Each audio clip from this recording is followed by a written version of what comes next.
Israel has become a superpower in space. It's one of the 10 leading countries in the world.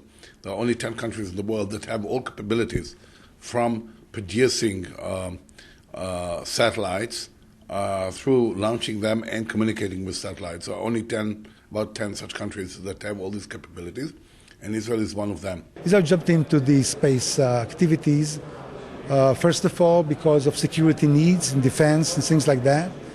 And as much involved, invested a lot of efforts, of course, funds and activities in developing our observation and other satellites that are usually used for defense applications. Naturally, since we are one of the smallest nations in the world, in terms of budget, in terms of our share in the general cake is, of course, small.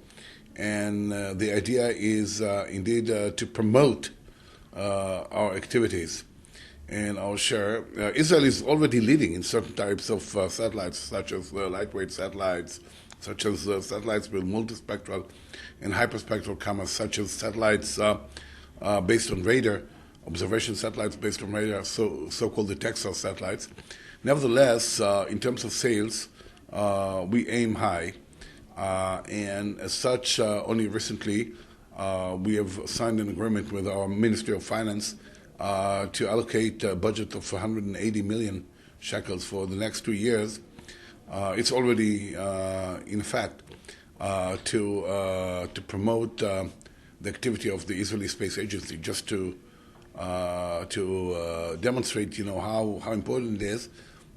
In recent years, the budget of the Israeli Space Agency, the annual budget, was less than 5 million shekels a year. So now we're talking about 180 for 2 years.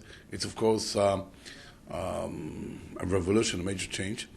And we expect it to have a big effect on the whole economy in Israel. This event is happening in memory, of course, of Ilan Ramon, the first Israeli astronaut.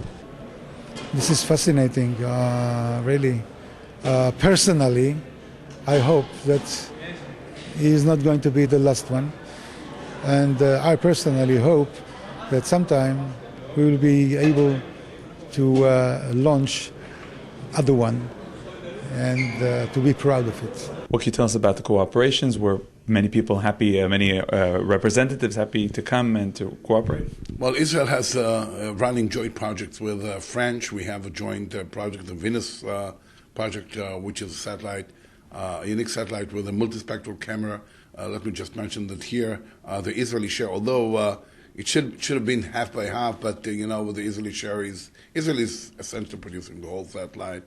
We have a similar cooperation with Italy for an hyperspectral satellite.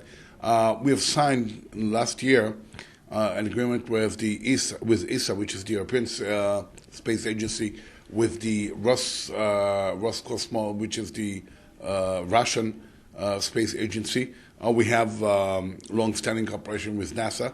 So we have very rich cooperation with all these agencies. And but I understand it also reflects on our relationships with those countries. Now I understand that there were also some pressures, but from anti-Israel organizations. Right, indeed.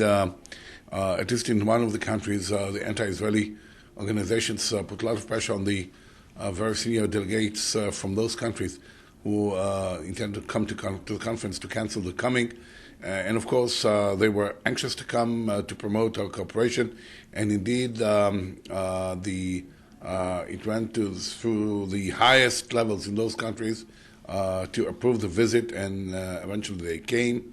And we're very happy about it. With so many big authorities out there, NASA, the European authority, what does Israel have to offer? Is Israel unique in anything? Sure. Israel is unique in small weight of satellites. Israel is unique in the SAR payloads. I believe there are only 2 or 3 companies or countries in the world that are familiar with this activity, and we have the capability, and we also launched satellites handling SAR capability. Israel has a very nice and I would say leading capability of imaging processing. As a matter of fact, Rafael is number one with this capability in Israel, and there are also others. The capability of payloads, very accurate, high resolution is very nice. I wouldn't say the leading one, but it's very, very nice. And all of it, we believe that we can put Israel within the 5 leading companies all over the world on the space applications.